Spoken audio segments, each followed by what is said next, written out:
या ऊसाचं रूपांतर गुळामध्ये कसं होतंय चला बघूया आजच्या व्हिडिओमध्ये।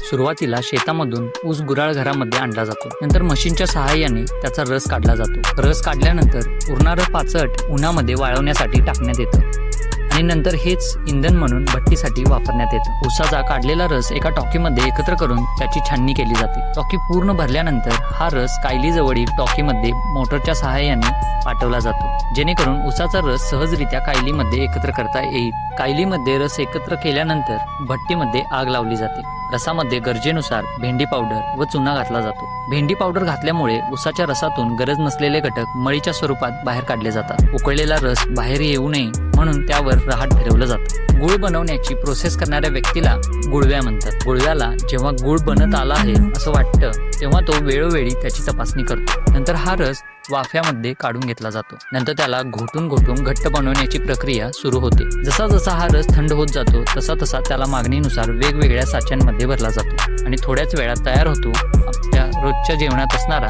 गुळ। नंतर हा गुळ पॅक करून बाजारपेठांमध्ये विक्रीसाठी पाठवला जातो।